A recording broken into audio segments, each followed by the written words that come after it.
CVN sir.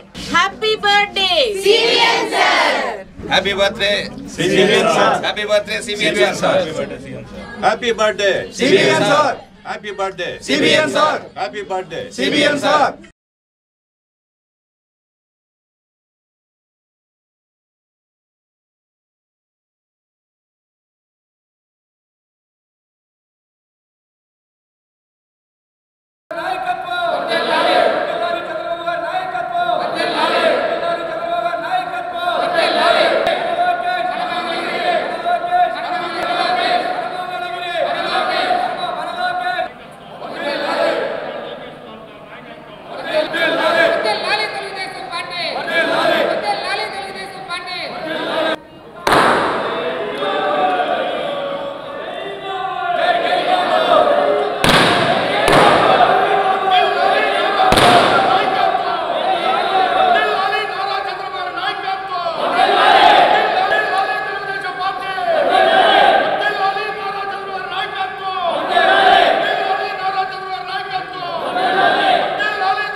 జన్మదిన ఉత్సవాన్ని ఇంత బ్రహ్మాండంగా జరుపుకోవడం చాలా సంతోషదాయకమని చెప్పి కూడా నేను తెలియజేస్తున్నాను. ఎందరో పుడుతూ ఉంటారు, ఎందరో పెడుతూ ఉంటారు, కానీ కొందరి జీవితాలు ధన్యమవుతాయి. ఆ రకంగా తన జీవితాన్ని ధన్యం చేసుకున్న మహా వ్యక్తి మన ప్రీతమ నేత మాన్యశ్రీ నారా చంద్రబాబు నాయుడు గారు అని చెప్పి కూడా నేను తెలియజేస్తున్నాను. ఎక్కడో కుగ్రామంలో, చిన్న గ్రామంలో ఒక చిన్నపాటి రైతు కుటుంబంలో పుట్టి ఈనాడు ప్రపంచవ్యాప్తంగా అభివృద్ధికి మారుపేరుగా, ఐటీకి మారుపేరుగా భారతదేశాన్ని, అందులో ముఖ్యంగా ఆంధ్రప్రదేశ్ రాష్ట్రాన్ని ప్రపంచ దేశాల చిత్రపటంలో అగ్రగామిగా ఉంచాలన్న ఆలోచనతో ముందుకు నడిచిన మహా వ్యక్తి మాన్యశ్రీ నారా చంద్రబాబు నాయుడు గారు అని కూడా నేను తెలియజేస్తున్నాను. మాకు నారా చంద్రబాబు నాయుడు గారు తెలుసు, ఆయనతో పాటు మేము పనిచేశాం. ఆయన సమకాలికులు మేము ఆయనలో చెప్పుకోవడానికి మనకు కూడా ఒక పేజీ ఉందని చెప్పి కూడా ఇక్కడ ఉన్న సీనియర్ నాయకులందరూ కూడా నేను తెలియజేస్తున్నాను.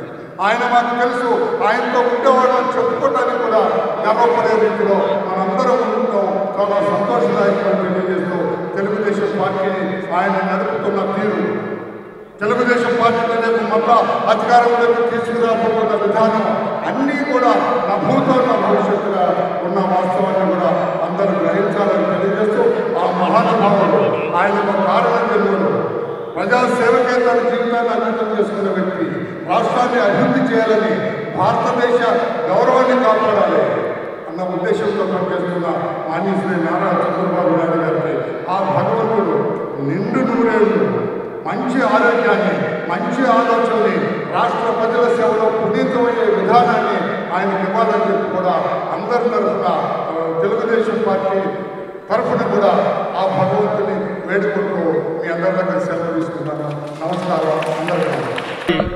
గౌరవాన్ని, ప్రతిష్టని దేశ విదేశాల్లో ఇమిడింప చేయడానికి అహర్నిశలు శ్రమిస్తూ కష్టిస్తూ మన పిల్లల భవిష్యత్తు కోసం ఎప్పుడూ ఆలోచిస్తూ నిరంతర శ్రామికుడు, తెలుగు ప్రజల అత్యంత అభిమాన పాత్రుడు చంద్రబాబు నాయుడు గారి 74వ పుట్టినరోజు సందర్భంగా నేను మీ అందరికీ శుభాకాంక్షలు తెలియజేస్తున్నాను. ఈరోజు చంద్రబాబు నాయుడు మనందరికీ ఒక స్ఫూర్తిదాత. రాష్ట్రం కోసం, ప్రజల కోసం పాటుపడాలనే ఒక విధానాన్ని గత 40 సంవత్సరాలుగా మనల్ని నేర్పుతూ కేవలం రాజకీయ పార్టీ అంటే పదవుల కోసం ప్రాకులాడకుండా సమాజ సేవ చేయాలి, పేదరికాన్ని దూరం చేయాలి, ఈ రాష్ట్రాన్ని అన్ని రంగాలలో అభివృద్ధి చేయాలి అనే దృక్పథంతో ఆలోచన విధానంలో ఈ పార్టీని నడుపుతున్న మహా వ్యక్తి. నేను ఒకటే కోరుతున్న ఆంధ్ర రాష్ట్ర ప్రజానికానికి, దేవుడిచ్చిన ఒక వరం చంద్రబాబు నాయుడు గారు, దాన్ని కాపాడుకోవాల్సిన అవసరం ఉంది. వారి ఆలోచనని మన మనస్ఫూర్తిగా సమర్థించవలసిన అవసరం ఉంది. ఎప్పుడైతే చంద్రబాబు నాయుడు గారు ముఖ్యమంత్రిగా ఉన్నారో అప్పుడే ఈ రాష్ట్రం అభివృద్ధి చెందింది. ఎప్పుడైతే చంద్రబాబు నాయుడు గారిని, తెలుగుదేశం పార్టీని కానీ ప్రజలు మరి అనాలోచితంగా ప్రలోభాలకి లేకపోతే తప్పుడు సమాచారానికి మరి లోనై ఓడించారో ఈ రాష్ట్రం అధోగతి పాలైంది, అభివృద్ధికి కుంటుపడిందనే విషయాన్ని సందర్భంగా మనం చేస్తున్నాం. మళ్ళీ ఈ రాష్ట్రాన్ని అభివృద్ధి పందాలో శరవేగంతో నడపగల శక్తి, సామర్థ్యం చంద్రబాబు నాయుడు గారికి ఉంది. కాబట్టి ఈ పుట్టినరోజున 74 సంవత్సరాలు వయసు వచ్చినప్పుడు కూడా రాష్ట్రం కోసం రోజుకు 18 గంటలు పనిచేయడానికి సిద్ధంగా ఉన్న చంద్రబాబు నాయుడు గారికి అండగా నిలిచి ఈ పుట్టినరోజు వేడుకల్లో ఆయనకి కానుక ఇవ్వాలని ఆంధ్ర రాష్ట్రాన్ని ప్రధానికాన్ని కోరుతూ సెలవు తీసుకుంటున్నా. జై హింద్, జై చంద్రబాబు నాయుడు. అందరికీ నమస్కారాలు. చంద్రబాబు నాయుడు గారి జన్మదిన సందర్భంగా చిన్నతనం నుండి కూడా శ్రమపడే తత్వాన్ని నేర్పడమే కాకుండా విద్యార్థి రాజకీయాల నుంచి సమకాలీన రాజకీయాల్లో 45 సంవత్సరాల సుదీర్ఘ రాజకీయ అనుభవం ఉన్న తెలుగు జాతిలో మనం గర్వపడే నాయకుడు చంద్రబాబు నాయుడు గారు. ఆయన జీవితాన్ని మనం ఆదర్శవంతంగా తీసుకోవాల్సిన అవసరం ఉంది. క్రమశిక్షణ, పట్టుదల, కష్టపడే తత్వం.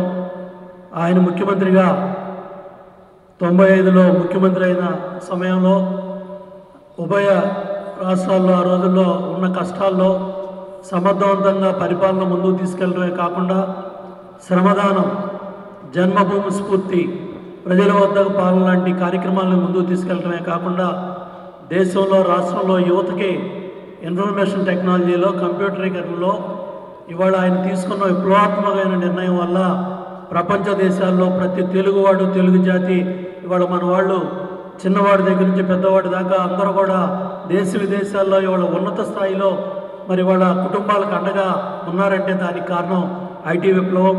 ఆయన తీసుకున్న బీటీ రంగంలో కరోనా ప్రపంచ స్థాయిలో ఇవాళ ఏ విధంగా కాపాడిందో మనందరికీ కూడా తెలుసు.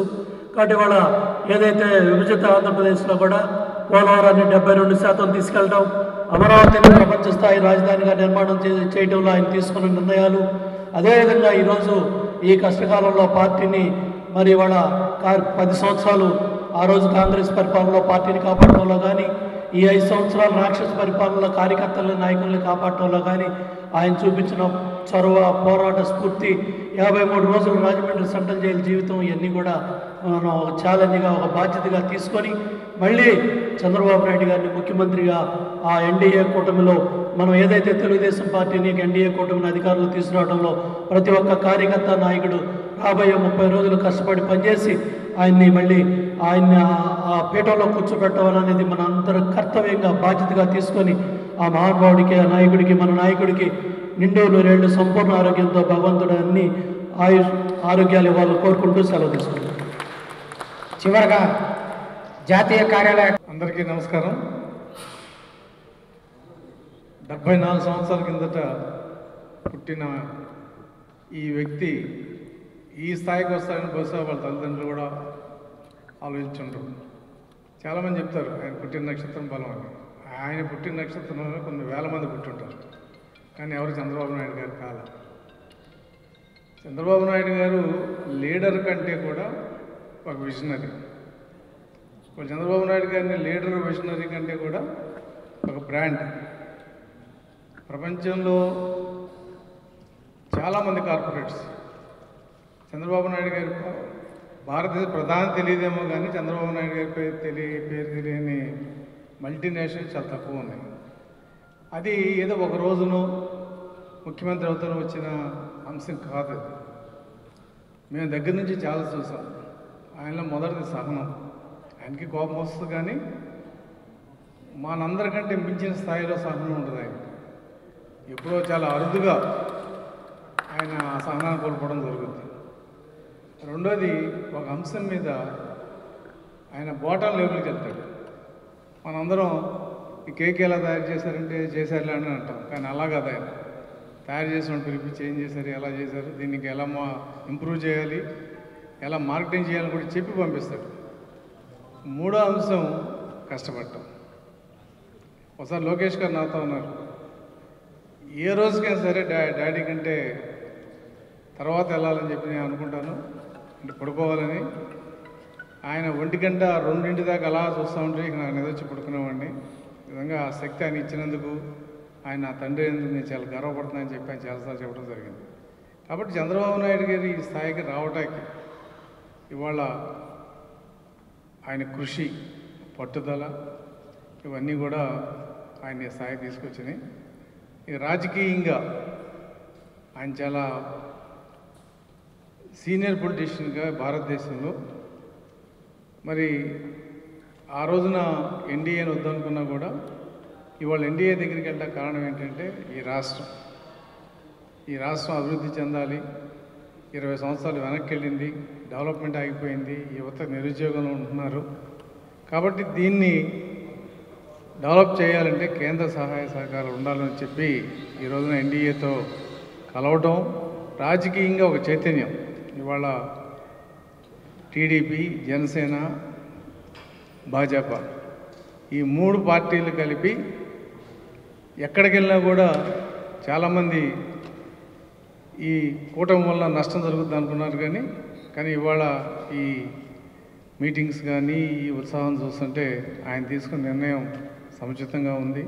ఏదైనా కూడా ఇటువంటి వ్యక్తిని దగ్గరగా ఉండి చూసే అవకాశం దక్కినందుకు నేనైతే పర్టికులర్గా అపోజిషన్ ఉన్నప్పుడు, రోలింగ్ ఉన్నప్పుడు ఏదో అధికారం ఉంటుంది, ఏదో తిరుగుతాం అయిపోద్ది.